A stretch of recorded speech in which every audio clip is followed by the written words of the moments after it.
Mas vamos começar aqui fazendo as honras da casa. Vou te dizer que a Deusa Música recebe com muito, muito, muito prazer principalmente uma doutora, uma advogada, uma mulher que defende os direitos do autor. Todo mundo que defende direito é abençoado por Deus, ainda mais pela Deusa Música. Então, você é mega abençoada por ela. Ah, Graças a obrigada. Deus, existem pessoas interessadas no direito do autor como você. O que seria de nós se não fosse Aí, Deus? obrigada. E vindo de você, é uma honra estar aqui. Obrigado pelo convite. Enfim, quero também aproveitar para agradecer a presença da minha professora de percussão, que sofreu comigo, Jadna, percussionista. Ela está Hum. aí prestigiando a gente. Você faz percussão? Eu tentei fazer, né? Mas na verdade, para mim mesmo, me restam os contratos. Bom, olha, o grande desafio do percussionista, pelo que eu pude entender até hoje, é o pandeiro. Pandeiro é um instrumento difícil de ser tocado. É muita coordenação motora, Ricardo. Isso, é. Para mim é É o- tudo. E o tal do contratempo? Como se faz isso? Nosso querido Marcelo Marcelo. Castelo Branco presente aí. Aí É, agora já viu, agora incrível. entrou o professor de todos aqui, meu Pois é. chefe. Agora eu vou ficar constrangida. Prazer enorme de trabalhar com ele também. Meu, É, eu meu, sei. Eu não fico nem um pouco constrangido mais com ele. Já fiz muita besteira na frente dele e vou continuar fazendo. eu também. A gente aprende todo dia, né, Ricardo? É isso mesmo. Tá relaxada? Tô Ah, que relaxada, tô bom. relaxada. Que bom. Não, a live não é minha preferência, não, né? Mas Escrever, mandar. eu nem sei fazer pergunta difícil, cara. Eu sou praticamente um semi-analfabeto no direito autoral. Então, Não sei nem responder, vou dizer não sei. é exatamente. Não tem coisa melhor do que a humildade para dizer não sei, né? Até porque nem tudo está estabelecido no mundo do direito agora com o digital. Com certeza, 5 minutos antes, se a gente falasse, já teria uma novidade, 5 minutos depois outra e outra e outra. Não tenha dúvida. Então começa me falando o seguinte: por Hum. que você foi se interessar por essa encrenca que é o direito autoral? Pois é, Ricardo. Na verdade, eu também sou uma revelação do Carlos Imperial. Estou bem acompanhada, né? Com Elis É Regina, mesmo? Roberto Carlos. O que que acontece? Na verdade, tudo começou no escritório do Dr. Domingos Bernardo. Foi meu primeiro chefe. E aí lá tinha o inventário do Carlos Imperial. O Marcos e a Luísa, muito amigos dele. E eu toquei esse inventário. E o Carlos Imperial, nada mais nada menos do que ele tem todas as vertentes do entretenimento. Tinha dentro do inventário, né? Fazia parte do Monte Partível. ah, Filme, livro, música. E eu falei, caramba, e agora? E aí tive que estudar, tive que aprender e eu aprendi uma lição com esse meu chefe que eu carrego o resto da vida, que o caminho se faz caminhando. Porque na minha faculdade eu não, eu tive 2 aulas dentro do oceano foi muito. Então eu, na verdade, fiquei lendo os livros que chegavam a mim, os artigos e procurando, conversando com muita gente. O Dr. Carlos Éboli me ajudou muito, enfim, Sidney Sanches, todos que eu procurei naquele momento para poder entender os direitos autorais, foram grandes mestres e me ensinaram com bastante carinho, sabe? Então, só que a gente se apaixona, né, Ricardo? E aí começam a te indicar e eu falei assim, bom, eu não consigo fazer as coisas assim que eu não sei. Então vou estudar. Eu entrei ao mesmo tempo na PUC, numa pós-graduação de propriedade intelectual, e assim, então lá na PUC eu estudei até a parte dos direitos autorais. Depois, como eu naquele momento não estava muito interessado em marcas e patentes, eu saí. E fui para a UERJ, eu fiz o curso de pós-graduação do Thiago Campani, maravilhoso, conheci professores maravilhosos lá, Fábio Cisnik, enfim, o próprio Sidney me deu aula lá, e ali eu consegui entender o direito autoral e realmente eu sempre procurei perturbar as pessoas para entender mesmo como é que aquilo funcionava. E ali, terminou o curso, eu falei para o Thiago assim, Thiago, eu amo música e livro. Eu aprendi muito sobre o audiovisual e sobre a música. Mas eu senti falta de livro. Eu tô falando isso de 2007, tá? Isso foi em 2007. E aí ele falou, tá bom, então ano que vem, você, por favor, estude e você venha dar aula do livro aqui. O que eu fiz? Entrei no MBA da FGV sobre o negócio do livro para poder entender e depois falar um pouquinho dos aspectos jurídicos no livro, no curso da UERJ. E foi incrível, foi assim. E aí, enfim, e aí nunca mais parei, não consegui parar, nem quis parar, e conheci pessoas maravilhosas nesse caminho. Me fala uma coisa, senão você é daquele tipo que conta tudo, depois eu não tenho o que perguntar. A primeira dúvida que me surgiu é se você tirou 10, nota 10 com o Carlos Imperial. Olha, no meu TCC lá da UERJ, eu tirei 10 em direitos autorais. Mas, enfim, eu acho que foi muito bacana a minha experiência com o inventário do Carlos Imperial, porque justamente como eu falei, na verdade, foi onde eu pude aprender tudo. Tive que aprender um pouco de audiovisual também, as pizzas, né, onde ficam armazenados e tudo, e as sessões, porque isso tinha que fazer parte do inventário, né? E enfim, então... E depois... Fala. Não.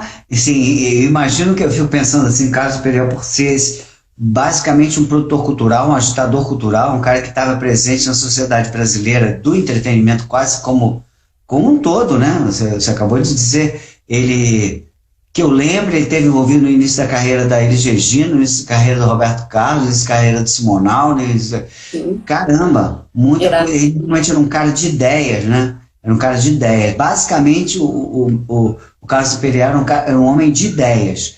E as ideias vazavam para livros, vazavam para música, vazavam para shows.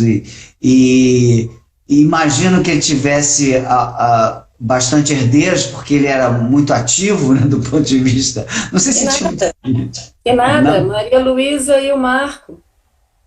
Eles é que são os herdeiros. Agradeço muito a minha confiança que eles depositaram em mim, porque a partir dali também, enfim, eles me indicaram e o inventário terminou assim, bravamente, com tudo certo, aquela grande dúvida das pessoas, mas como é que quantifica uma música, né, no inventário? Como é que você transmite isso? Qual é o valor da música para botar na partilha? Porque, inclusive, Ricardo, essa parte do direito orfanológico, que é o inventário, foi... Fala por exemplo, direito orfanológico é do órfão? Isso, da vara de órfãos e sucessões. É o direito orfanológico. Lembra que nós somos leigos.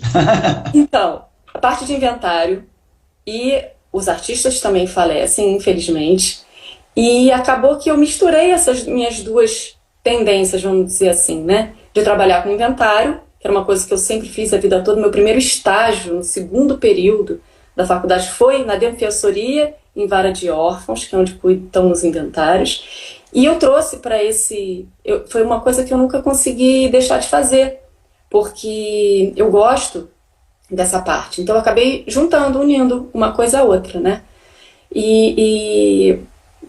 Mas, voltando no Carlos Imperial, ele, apesar dele ser bem ativo, ele teve 2 filhos.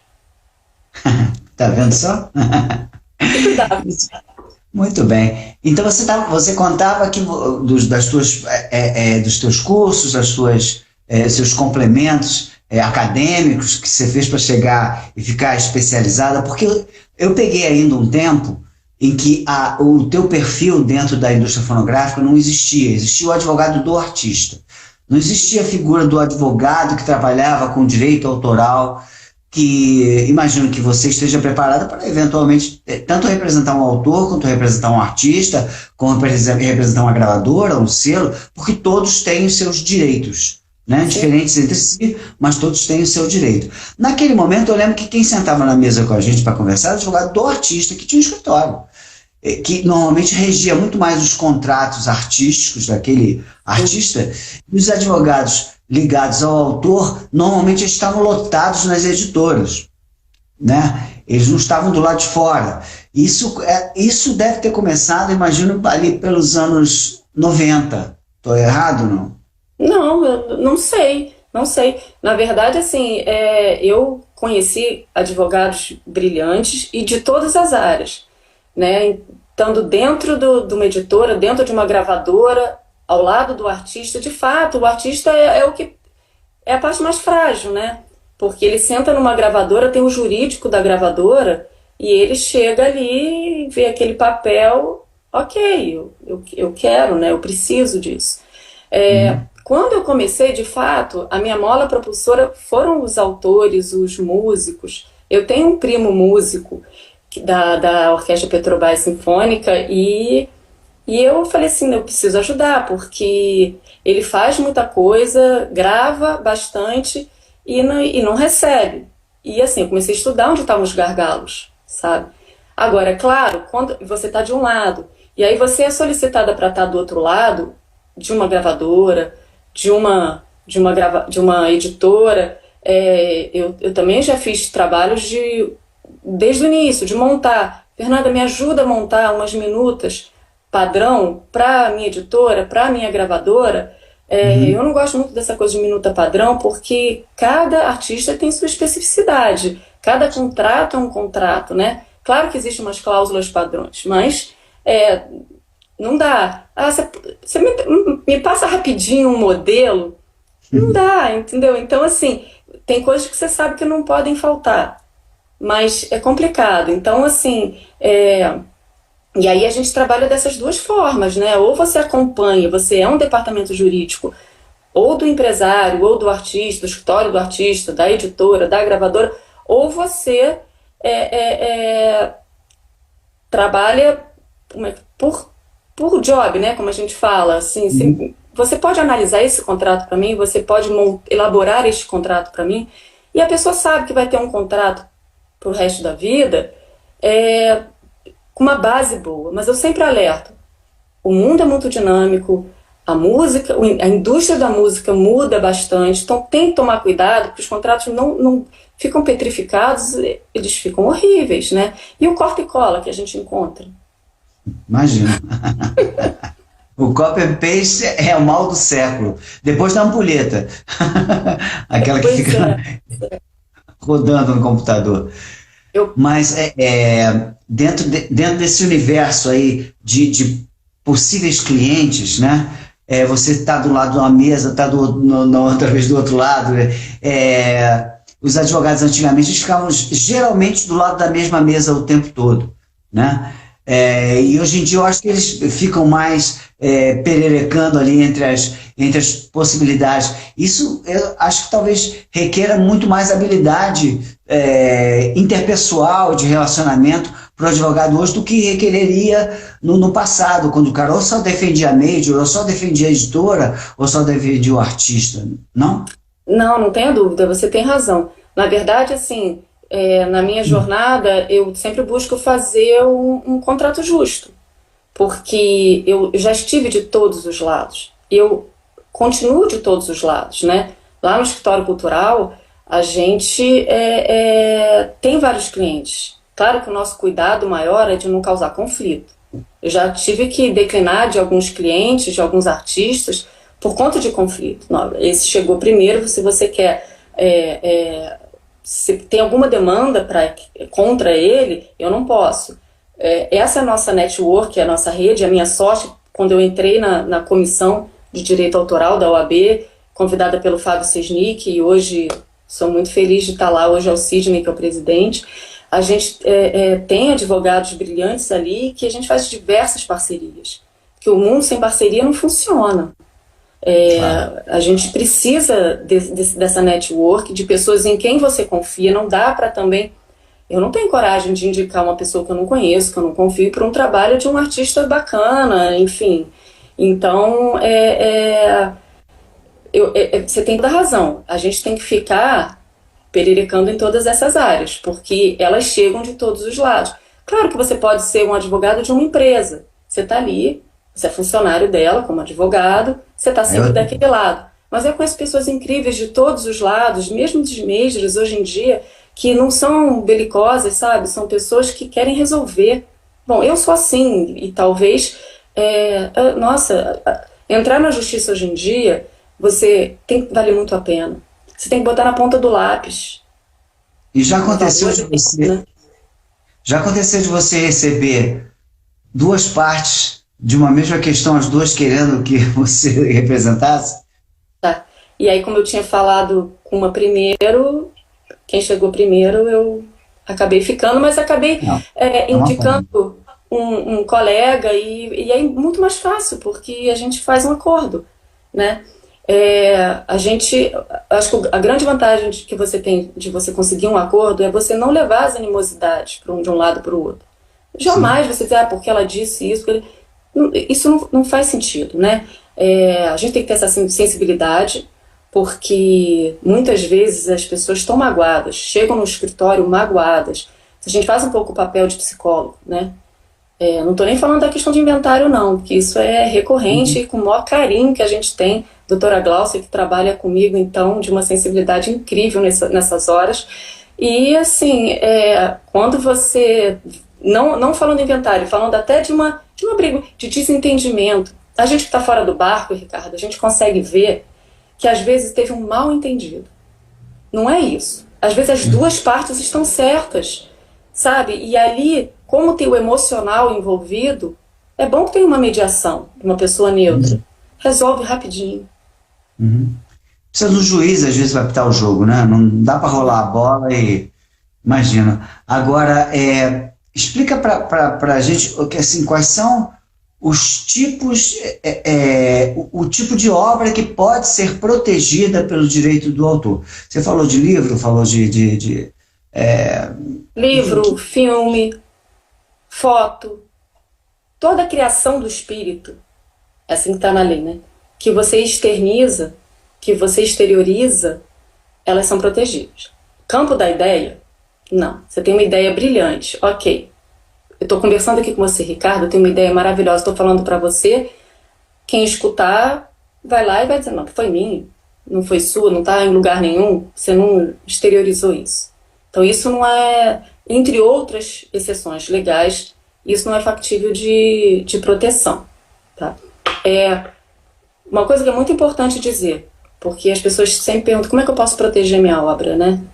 uhum, É muito importante as pessoas saberem que a proteção dos direitos autorais ela independe de registro. Se você exteriorizou, ela é sua. Claro que eu, como advogada, conservadora, eu sempre oriento que registre a obra, né? Fotografia, artes visuais, seja o que for. Para uma maior proteção. Porque se você estiver aqui na justiça, você conta com o princípio da anterioridade, você conta com uma segurança jurídica um pouco maior, mas não precisa disso. Né? E, por exemplo, a música. Você pode registrar a sua partitura na Escola de Música da UFRJ, letra também. Na Biblioteca Nacional você registra a sua letra, o seu livro. Na Escola de Belas Artes você registra suas artes visuais, enfim. E é isso, em relação a registro, o mas que se eu, você, por exemplo, quando você fala da publicação anterior, a anterioridade, acho que foi o que você falou, princípio da anterioridade. se não me registrei, mas eu peguei meu violão e cantarolei a música numa live que ficou salva, ou então na minha rede social, isso já daria hoje respaldo para lutar pela autoria, caso eu tivesse uma questão.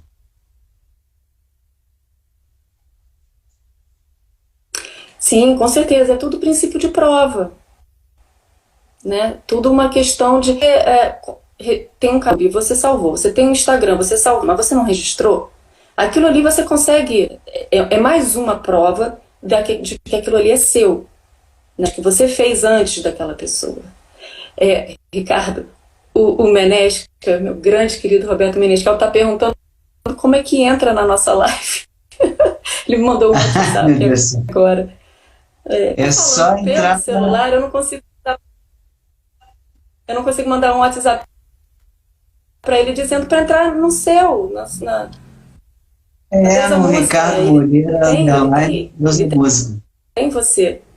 Tá vendo? Minha escola Talvez foi seja meu mais chefe, fácil para ele.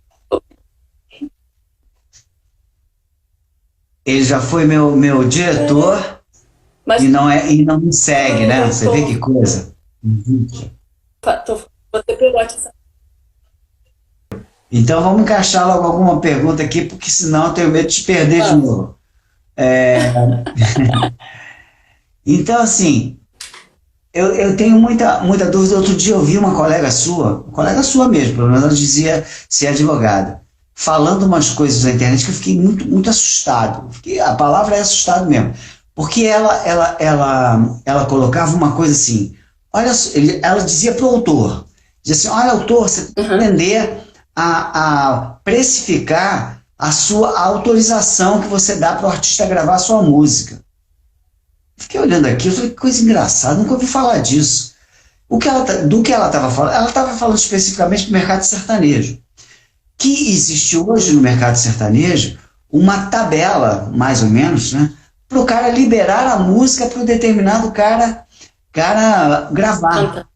Quer dizer, um pagamento direto pela música. Veja bem, ele não estaria vendendo os direitos, não é isso não. É simplesmente para dar de. Não, eu entendi. É pela fixação, é um cachê pela fixação Pois da é, música naquela fonograma. isso é completamente diferente do que eu acho que é justo. Mas isso é justo? Isso é legal? Vamos mudar a pergunta.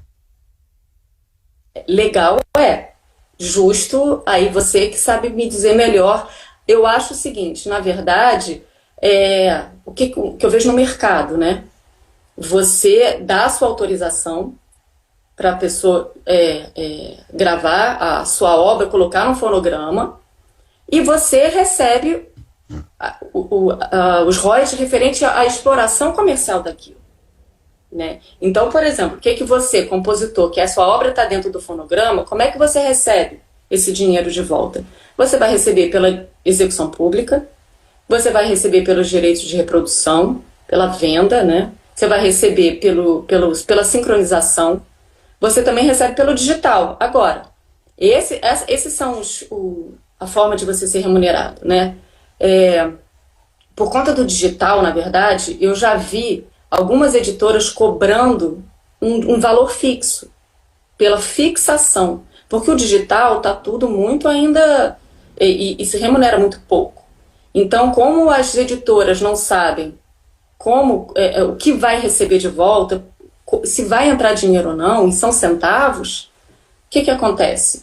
Elas acabam pedindo um valor fixo antecipadamente. Isso eu já vi acontecer sim. Isso já acontecia no meu tempo, quando eu era a IRD gravadora. As gravadoras, às vezes, de acordo com o tamanho do risco, bom, risco cá para nós, né? A editora nunca, os meus amigos da editora que me perdoem, nunca tem risco, né? Tudo bem que ela investiu para contratar aquele autor e tal, mas de risco mesmo tinha os gravadores que produziam os discos, botavam dinheiro em marketing, né? Risco. Agora, de qualquer maneira, eles cobravam 1.000 peças de prensagem, 2.000, 3.000, faziam um cálculo louco lá quando o artista é estreante, mas normalmente com as majors isso não acontecia. Eles não compravam nada e liberavam mesmo, que não.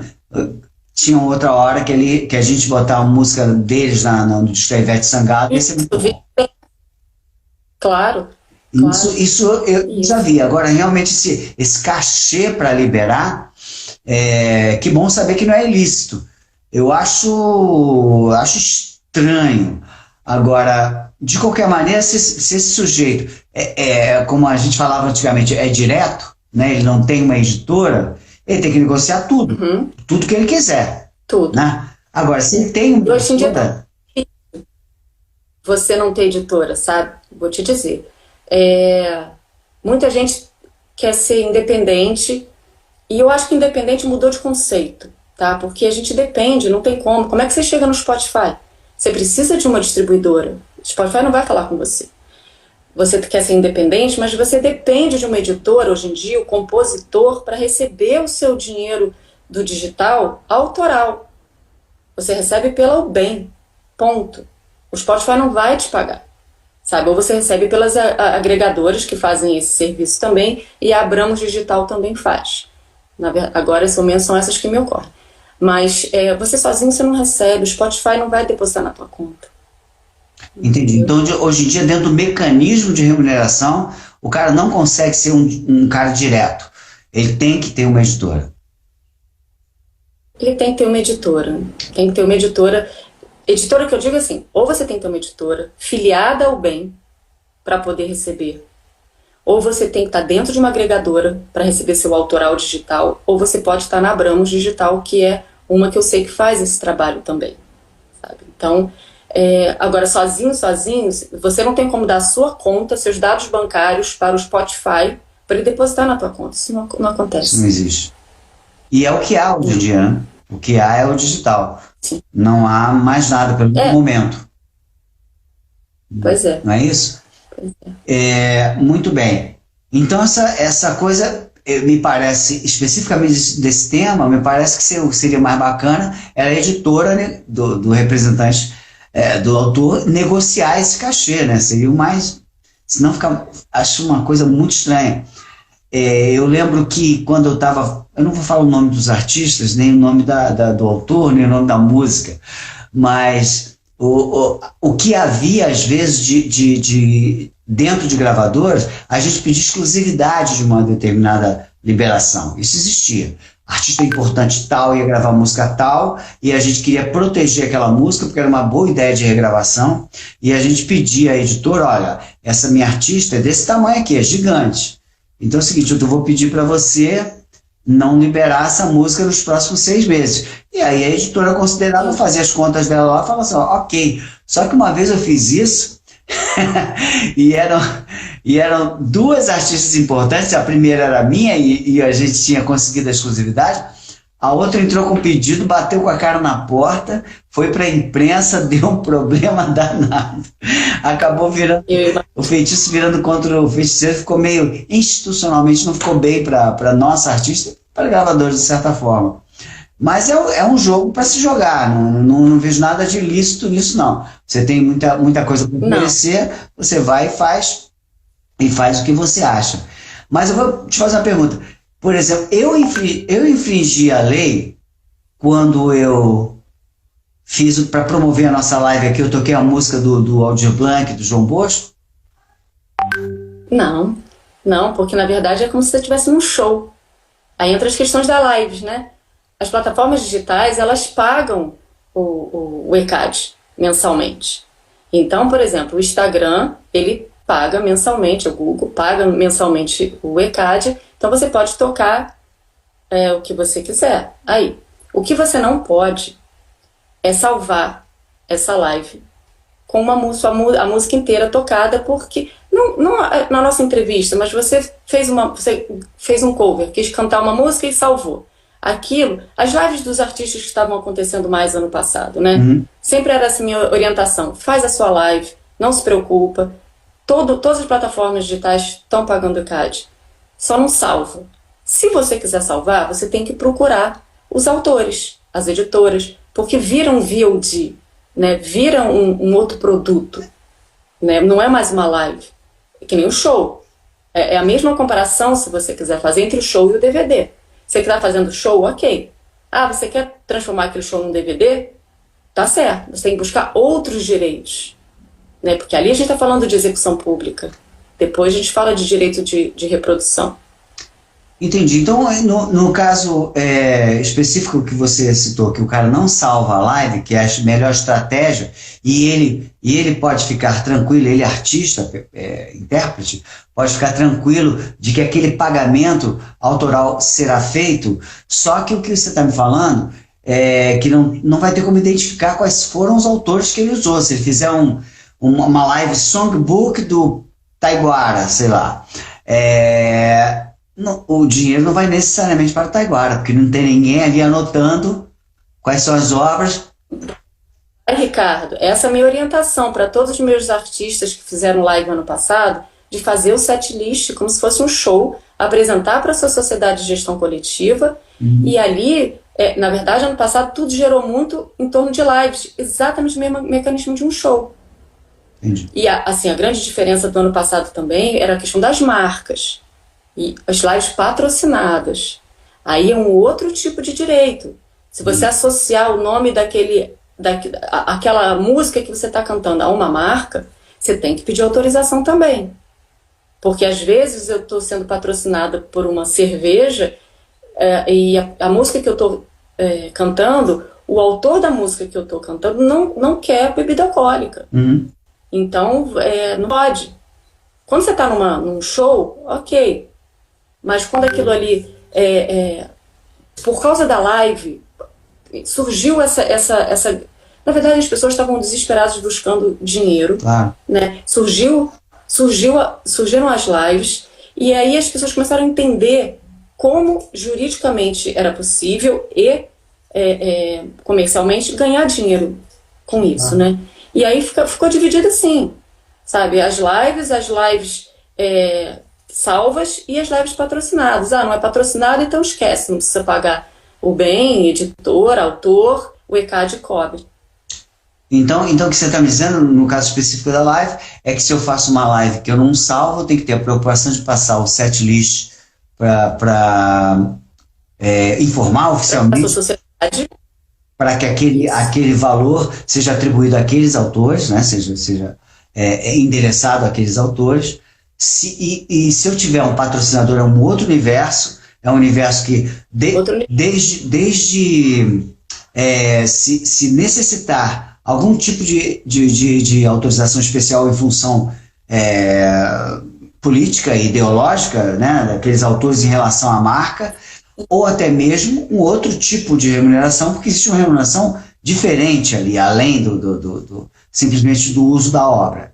Agora, quando o artista fixa essa live, é como se ele fizesse um CD, como se ele fizesse um DVD. O raciocínio é um pouco esse, não é isso? Isso, então, essa é a analogia. Então ele tem que pedir autorização. Chegamos num ponto que eu gosto sempre de falar. Eu tive também não uma discussão, um debate de ideias bem acalorado uma vez com uma intérprete que era autora também, e que ela achava justo o jeito com que o Brasil lidava com autorizações editoriais para a gravação. Que é assim, eu fiz uma música, fiz sucesso com essa música entrou na vida das pessoas, casou gente, separou gente, deu nome para filho e não sei o que, entrou dentro da vida dessa pessoa.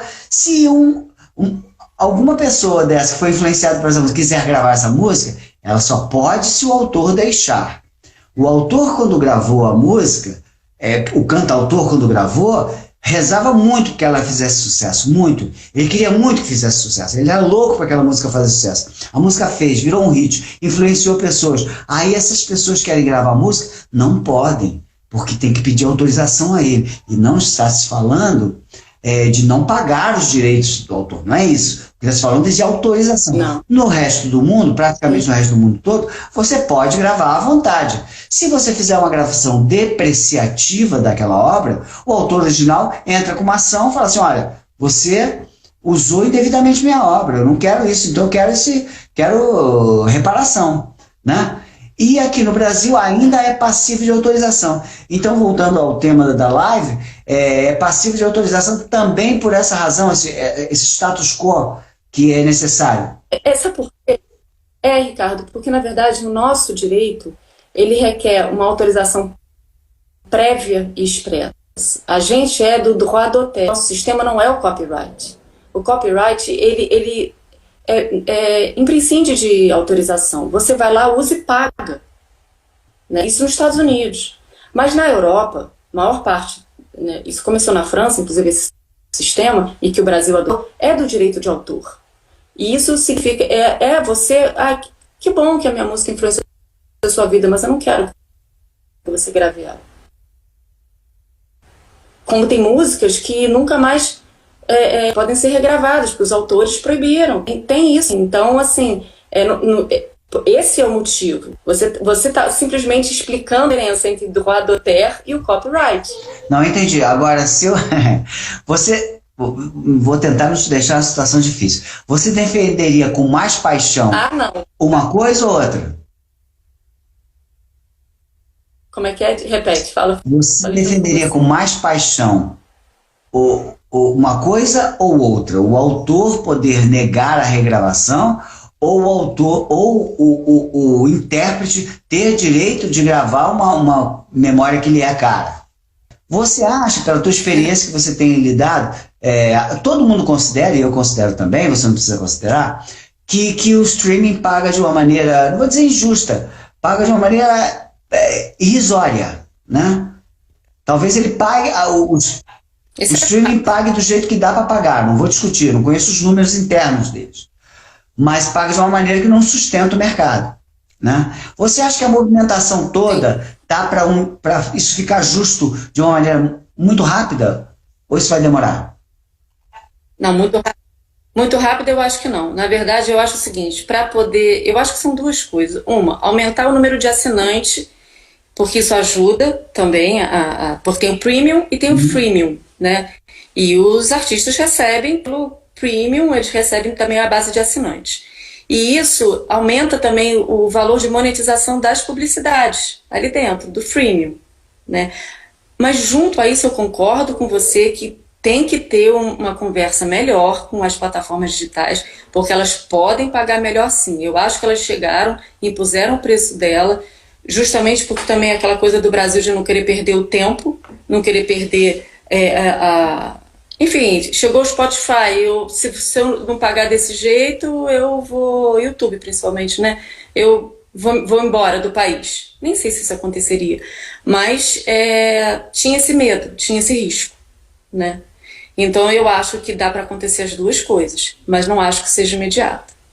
E Uma coisa muito grave para mim, Ricardo, que é muito sério, é porque no digital os músicos não recebem, né? Execução pública, os músicos recebem.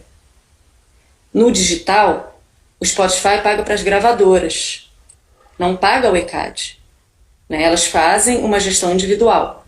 E quando o Spotify paga para a gravadora, o que o Spotify faz? Ele paga conforme o contrato, né, para o intérprete, os direitos artísticos. Os músicos não têm contrato, não têm direitos artísticos. Os músicos fazem o cachê, recebem, e os que procuram saber se eles fazem parte do ISRC ou não, eles recebem de execução pública.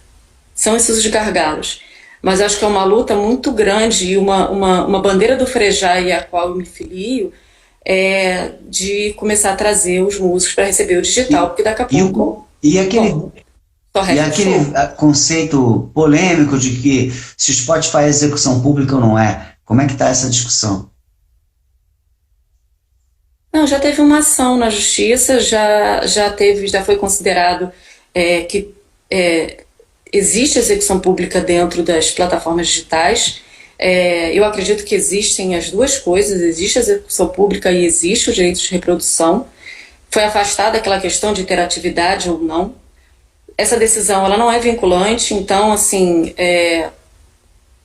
isso foi dado no caso da Oi. Outras empresas podem praticar ou não. É de bom tom que pratiquem, porque não vai arrumar uma briga enorme com a indústria da música. Tá? É muito mais nesse sentido.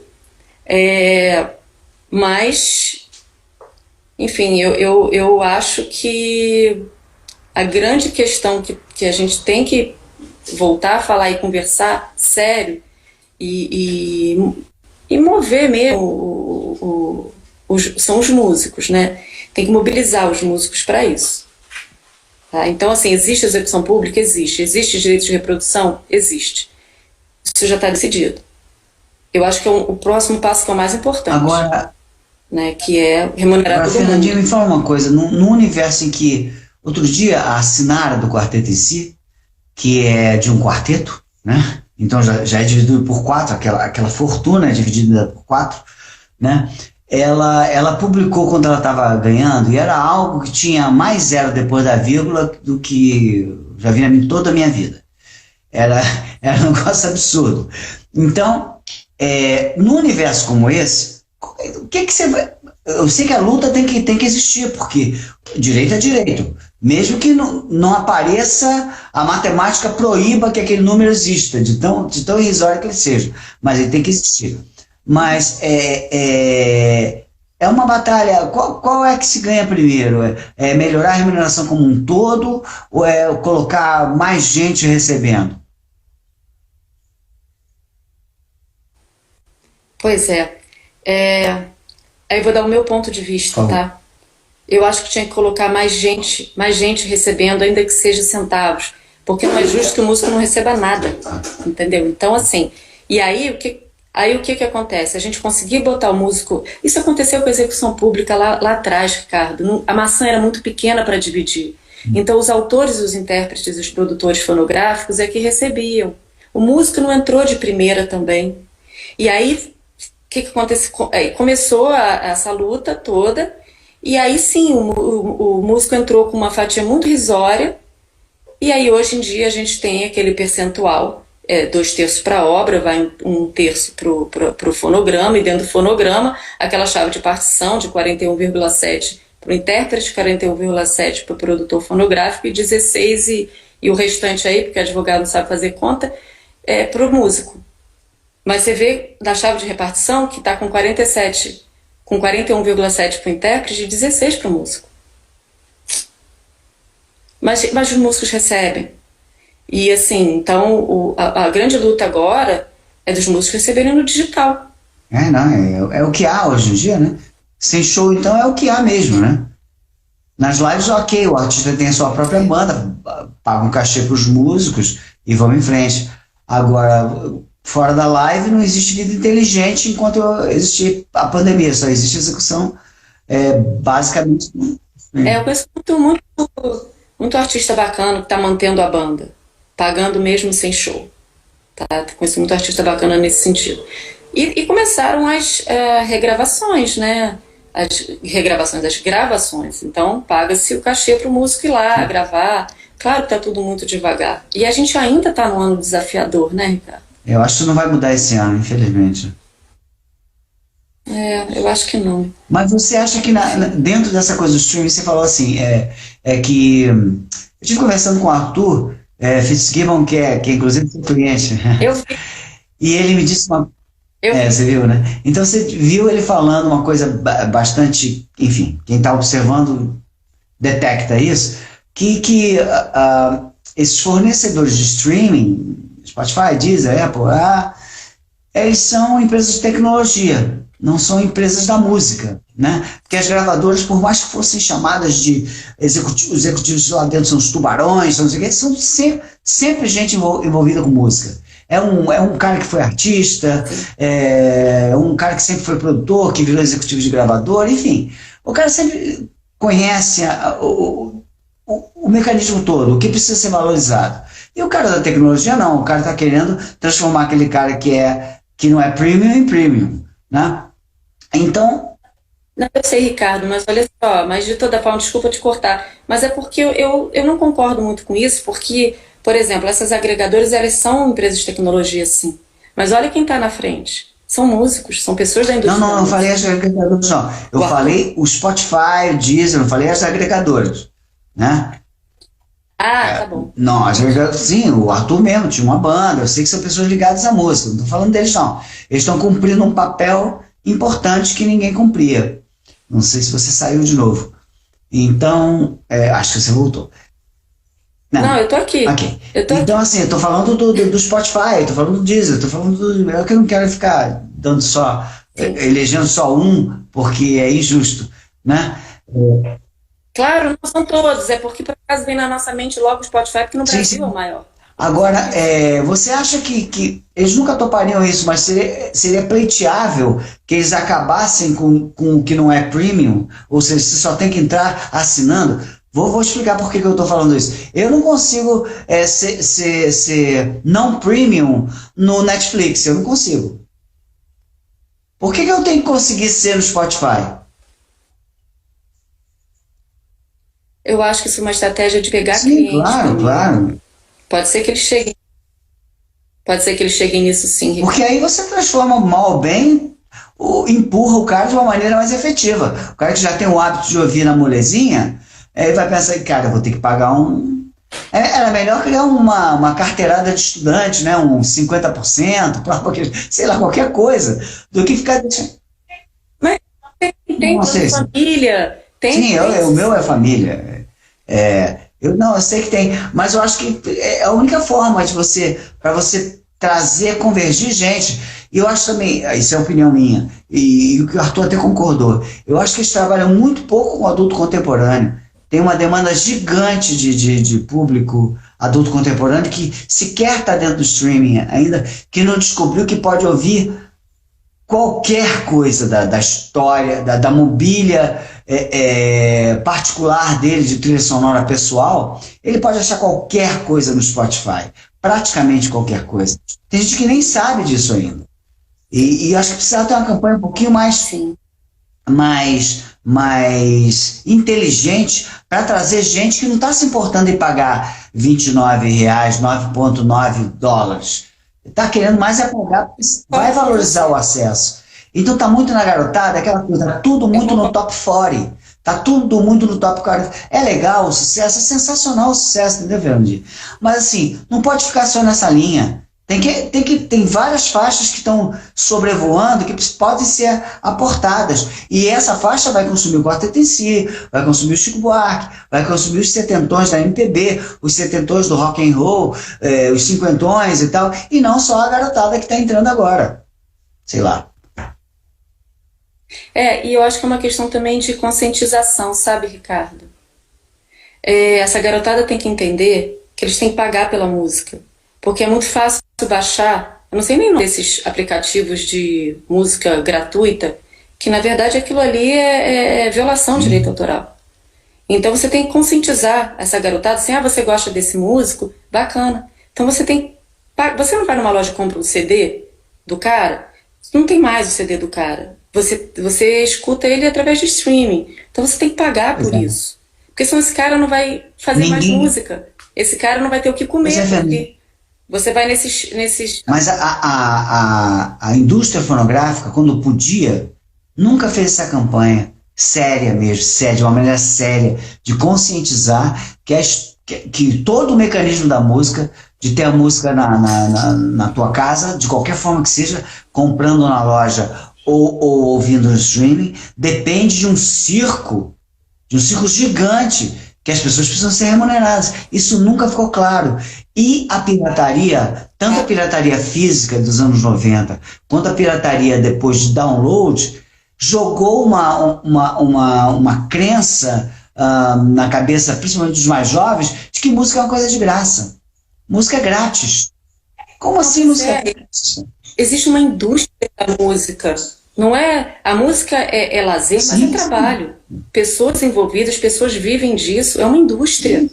As pessoas têm que parar de olhar a música como se fosse só um entretenimento. Não.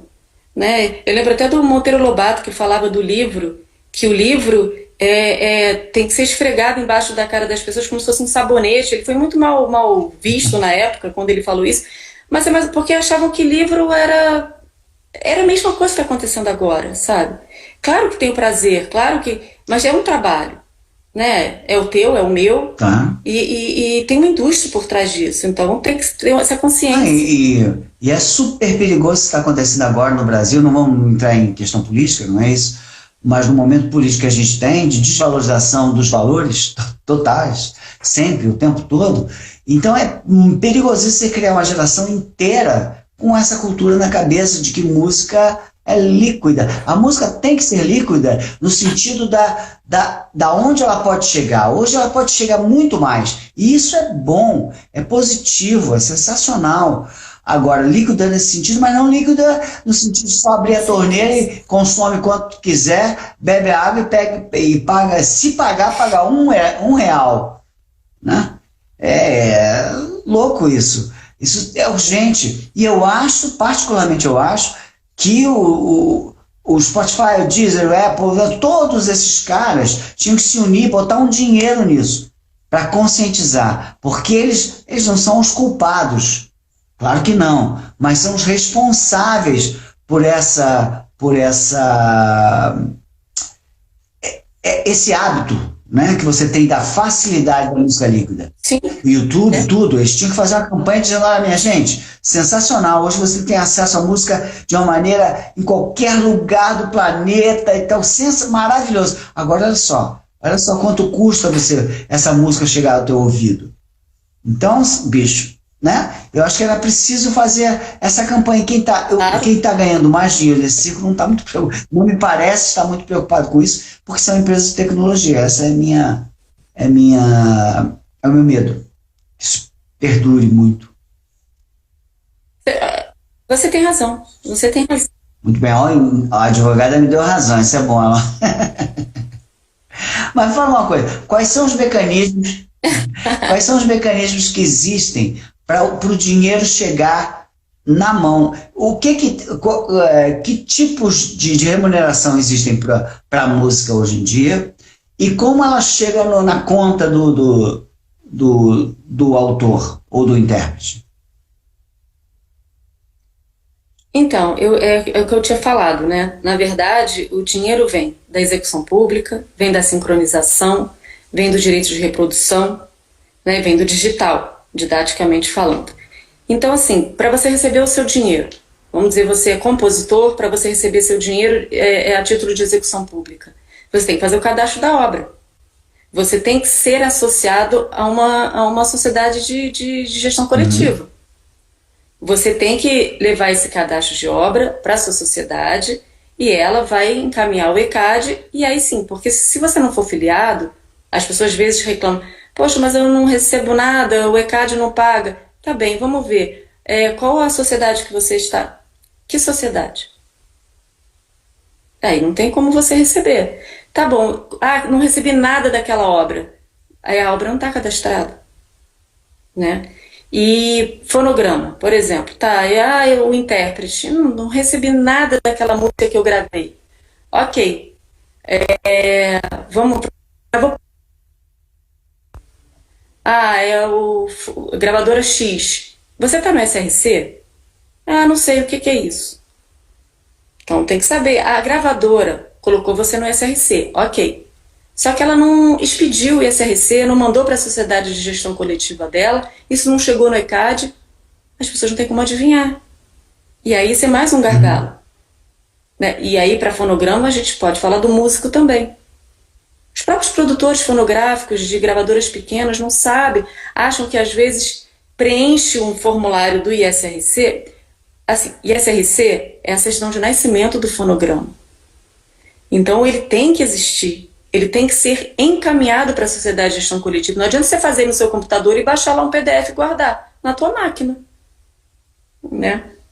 E em relação ao digital, é o que eu estava falando no início. Se você for compositor, você vai receber a execução pública disso, pela sua sociedade de gestão coletiva. E pelo direito de reprodução, sincronização, através da sua editora. Agora, se você for intérprete, né, no digital, você vai ganhar da sua gravadora. Não adianta você chegar lá na SBACEN, na UBC e dizer cadê meu dinheiro do digital, eu sou intérprete, que eles não recebem, eles não recebem de execução pública, né, o digital. É na gravadora que você tem que reivindicar isso. Mas eu recebo muito pouco, fulano recebe mais. Como é o seu contrato? Qual é o percentual que está no teu contrato? O meu percentual, o meu contrato é regido pelo percentual de produto físico. Então vamos ajustar, porque você deu, lá em 1970, você fez um contrato em que eles te pagavam 12% de royalty pelos seus direitos artísticos. Imagina o que é 12% de 0,5 centavos. Então você tem que ajustar também os seus royalties, né? Hoje em dia, né? E, claro, mantém lá o físico, porque virou talvez cult, enfim, pessoas fazem CD e até vinil, né? Mas é isso. Então você também tem que tomar cuidado com o contrato que você assina, porque ali é o contrato que vai reger sua vida com a gravadora, com a editora. Na verdade, meu trabalho, Ricardo, não é nem de dizer assino ou não assino. Meu trabalho é de dizer um risco grande, um risco médio e um risco pequeno. Todo contrato tem risco. Sim. Você está a fim de aceitar esse risco? Porque tem um cara que está começando que quer uma gravadora na jugular dele. Tudo bem, eu quero. Ok. O que é combinado é justo. O que não pode é o cara não saber o que tá assinando. Mas isso eu estou vendo muito pouco também, Ricardo. As pessoas estão se conscientizando um pouco desse trabalho preventivo, sabe? E você acha que hoje, você acabou de falar isso, mas só queria ver o artista está um pouco mais preparado, um pouco mais bem informado, porque o que se nota é que com essa necessidade que o artista tem individual de criar um produto extra palco e extra música, né? O cara tem que ter rede social, o cara tem que varrer o estúdio, o cara tem que acender a luz, ele tem que apagar a luz. O artista tá fazendo um monte de coisa que ele não gostava de fazer. Você acha que isso está refletindo no comportamento dele mesmo? O que me diziam antigamente, eu nunca vi isso, mas já vi alguns artistas brasileiros se comportarem assim. Que o Mick Jagger, quando chegava para uma reunião de trabalho, ele chegava, não chegava vestido de roqueiro, com a pastinha, abria a pasta, não sei o quê. Caraca, parecia outra pessoa, entendeu? Então, ele já... Pô, o Mick Jagger tem escola, né? É, Tá um pouco parecido, assim, a gente tem um monte de Mick Jagger surgindo aí, as pessoas mais interessadas? sim, sim, tem. Agora não é para todo mundo, né? Porque o artista, a cabeça dele é para cantar, para compor. Eu acho assim, tem bastante Mick Jagger acontecendo. O que eu vejo mais é uma pessoa associada, o cara tem um braço direito, ele é interessado, o artista vai nas reuniões, vai lá no escritório, mas aí leva o que ele denomina de empresário, né? E para tocar. Porque realmente não dá, é muita coisa. Claro, claro. Assim, eu particularmente, eu sou louco para o mercado deslanchar, que eu acho que artista tem que artistar, sabe? Ele tem que ser maluco. Se o artista, quando o artista é são demais, é preocupado demais, eu acho que tem alguma coisa errada, sabe? Eu tô acostumado com o artista maluco. Trabalhei com a Cássia Eller, trabalhei com... Sei lá, Não eu sei se tem trabalhei coisa com um errada, monte de não. gente. Eu acho que é perfil. Oi? Não ouvi. Eu acho que é perfil de Não, artista. sim, é perfil de pessoas. As pessoas são diferentes entre si, né? Pouca gente sabe, mas o Gilberto Gil, ele fez, ou ele fez economia, fez contabilidade, né? Trabalhou na Gessi Lever, no departamento contábil lá. Então, assim, existe muito artista que gosta de matemática, muito artista que gosta de matemática, que curte. E há similaridades entre as duas coisas. O que eu estou falando é que é o seguinte, o artista tem um tempo e tem uma energia para ser dedicada. Ele tem que dedicar essa energia, na minha opinião, Sim, à criação. Eu digo assim, isso é o ideal. Hoje em dia, a criação, ela não passa só é o por ideal. cruzar as pernas, pegar o violão e compor, sentar no piano e compor. Passa também por ficar na frente de uma tela, falando sobre si, falando sobre... O Arthur deu até um exemplo recente do Nando Reis, que ganhava o dinheirinho dele show, o dinheiro autoral, dinheirinho não, um bom dinheiro, que ele sempre fez turnês maravilhosas, grandes, amplas, o show dele é um dos melhores que eu já vi, e tal, não sei o quê, e só que ele não se sentia à vontade com essa coisa de youtuber, e não sei o quê, né? Aí o cara pegou no breu, hoje em dia o cara tem milhões de pessoas seguindo, e está conseguindo fazer dinheiro de outras formas, né?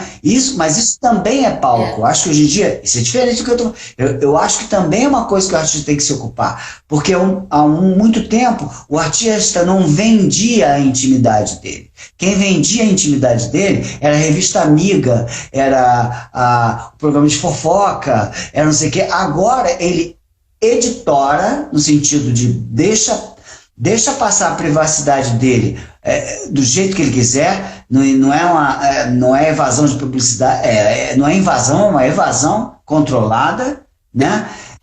É um trabalho, porque as pessoas compram a música de um cara por causa do jeito que ele fala, também por causa da roupa que ele veste, por causa de uma série de coisas. Então ele tem que controlar isso também. Não estou falando disso, eu estou considerando isso já do universo artístico. Mas o cara tem que ler um contrato, claro que ele tem que saber, né? O cara tem que fazer a regimentação da banda. O cara, puxa, tomara que o mercado cresça de novo para deixar esse cara mais à vontade. Não dá tempo. Eu concordo. E isso que a gente faz lá no escritório, como a Pois é. gestão. Gestão da Deve ser um dos serviços É, do escritório é cultural, isso. pegar essa parte, primeiro ganhar a confiança do artista ou do produtor, ou seja, quem for o teu cliente, ganhar a confiança, e depois tirar das costas desse cara essa responsabilidade técnica, que muitas vezes é muito técnica. É muito técnica. A doutora Ana Fonseca falava Com coisas lá certeza. que eu falava as coisas, eu falava, dá para falar com closed caption para eu poder ler a legenda? Porque eu não entendia nada que ela estava falando. O executivo. Tecla- Oi, você falou, não ouvi. É assim, cada macaco no seu galho, né? Tem uma hora que você tem que entender de tudo. Como é que o jogo é, para você entender futebol, você tem que saber o que o goleiro faz, o que o atacante faz, mas você não precisa estar no campo jogando, você pode estar assistindo, né? Então eu acho que o artista, Sim, tomara que o mercado cresça novamente, que o artista possa começar a artistar.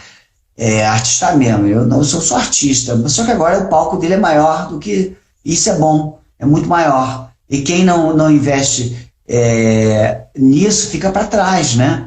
Fica para trás. com E eu certeza. acho que isso é mercado para todo mundo, inclusive para você, né? Porque existem outros ganhos possíveis e é o seu assistente que fica aí olhando para você, não? Ele, coitado, tá tentando que a internet não O que caia. é que ele faz para a internet não cair? Acesso pessoal do Ah, celular coitado. dele, Agradece a ele depois, por favor. Porque agora a gente com está com uma boa, certeza. boa estabilidade. Mas me fala uma coisa, qual é o conselho que você dá para um artista novo que começou a compor agora, que quer fazer tudo organizadinho? Você já falou um pouquinho, mas dá um beabá rápido pro cara fazer tudo direitinho e ter os direitos dele protegidos desde o início. Eu acho que a primeira coisa é ter um contrato, a gente chama de advocacia preventiva, né? Você tem que ter o seu contrato, saber, é o que eu falei antes. Você não precisa entender de todas as cláusulas, mas você está entendendo quais são os seus royalties, você está entendendo os seus limites, você está entendendo o que você está cedendo? Ok, pronto. E aí, assim, você sabendo disso, você aceita, né, as condições. Você tem que se filiar numa sociedade de gestão coletiva, senão você não consegue receber os de Só me fala uma execução coisa, você está pública. pulando a editora. Por que você está pulando a editora, a publishing? Não sei se você está pulando, se você está. Não está Não, não, né? Porque você está falando da não, tô UBC não. logo, não está não? Não tem antes o. Então, mas é que tem várias formas. Não, não, você. Porque às vezes o cara não é Ah, sim, compositor. claro. Então, Hum. assim, você. Né? Então, assim, eu acho que o principal começou agora. O que que você faz? Se filia. Depois você vai ver se você vai ser autor, se você vai ser cantor, se você vai ser músico. Você tem que estar numa sociedade de Uhum. gestão coletiva, né? Para poder, porque você vai receber dessas três categorias, né? Do que você for. E aí, bom, e aí é isso. Aí eu sou, olha, eu sou autor, eu sou compositor, eu tenho as minhas músicas, minhas letras, minhas obras, né? Vamos chamar de obra, como a lei diz. Eu tenho as minhas obras e não quero estar em editora nenhuma. Aí aquilo que eu falei, tá bom. Então você para você receber o digital hoje em dia, você precisa estar ou numa agregadora ou no Abramos Digital, né, que é a sociedade de gestão coletiva que faz essa parte, senão você não recebe. Sozinho você não vai receber. Eu tive um caso de uma música bombada que a pessoa não estava, não, a música não era editada. Eu não quero editar a música. Ok. E aí, como é que a gente faz? Porque você não vai receber um artista que bombado no YouTube, no digital, dessa era. Isso você não vai receber. Né? Então, a Albem tem uma mensalidade que eu, de fato, eu concordo que às vezes é caro para quem tem uma música só Uhum. estourada. Né? Então, não justifica. Você abrir a sua editora e se filiar na Albem, às vezes também não justifica pelo número de Uhum. obra. E o que você faz com aquela tua música bombada sozinho? A solução hoje em dia é agregadora, Abramos Digital, para você receber o Agora, digital. você Né? falou algumas vezes de agregador, a gente tem que lembrar sempre que tem gente que pode estar aqui que não pode não estar entendendo. Acho mais raro.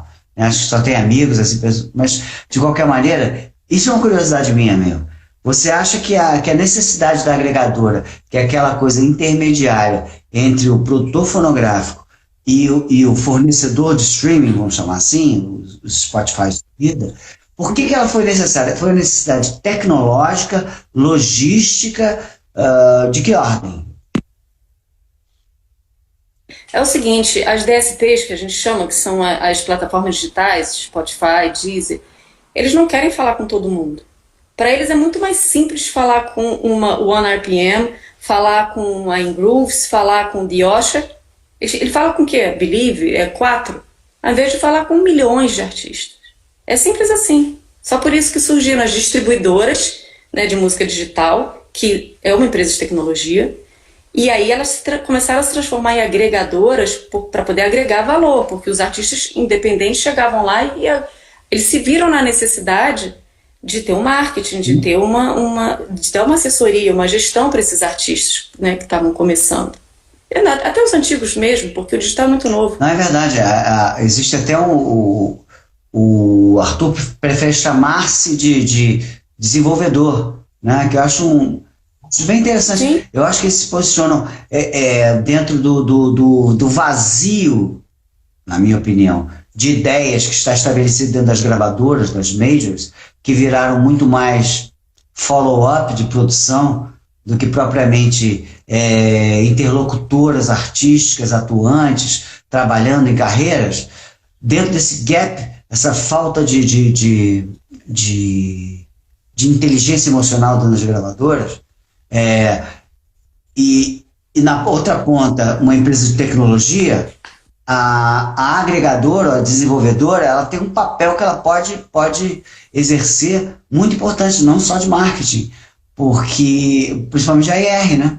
Desenvolver artista, de reconhecer talento. Opa, esse cara aqui é para dar um tratamento especial. Sim. E o Arthur está bem atento para isso, ele criou categorias lá, hoje em dia ele desenvolve bem, até porque ele é da música, aquilo que a gente falou, né? Que bom que nas agregadoras, nas desenvolvedoras, existe gente da música, porque alguém tem que dar essa atenção. Porque eu acho que a gente deixa muito dinheiro na mesa, o mercado deixa muito dinheiro na mesa por não ajudar o artista a se desenvolver melhor, deixar o cara sozinho, né? Não é porque o cara tem acesso ao YouTube, pode... Eu acho que... Pode falar, doutora. Foi um caminho natural das distribuidoras, né? Porque eles se viram na necessidade de desenvolver o seu artista. E você acha mais fácil, como interlocutor, ou como uma pessoa que está do outro lado da mesa, é mais fácil conversar com as antigas majors, é mais fácil conversar com as editoras, é mais fácil conversar com as agregadoras, ou você tem que conversar até com o Spotify? Qual é mais, o diálogo mais fácil? Quem entende mais a tua linguagem? Não, eu acho que todas entendem. Acho que vai muito da pessoa, do perfil. Tem pessoas muito bacanas dentro de editora, gravadora, as desenvolvedoras, as distribuidoras. Eu nunca tive dificuldade com nenhuma delas. Que bom. Recentemente eu falei com uma pessoa de uma agregadora e eu fiquei, olha, vou te falar, eu me senti, sei lá, old school do old school. Sabe aquele cara? Cara, para começar, a pessoa era muito acelerada, aceleradíssima. É coisa pessoal, claro, não estou só falando aqui para relaxar. E ela vinha com tantas aferições, tantas avaliações, tanta planilha, tanto não sei o quê. Eu falei, caraca! E eu fiquei pensando assim, meu Deus do céu, mas pô, cadê a música, né, cara? Cadê o artista? É a armadilha do tecnicismo. Como hoje você tem muita... Isso não tem nada a ver com a doutora, estou aproveitando só o gancho para falar uma coisa, botar para fora. São as armadilhas do tecnicismo. Quando você tem muita fonte de informação, aferição rápida, veloz, você começa a ler as coisas ao contrário.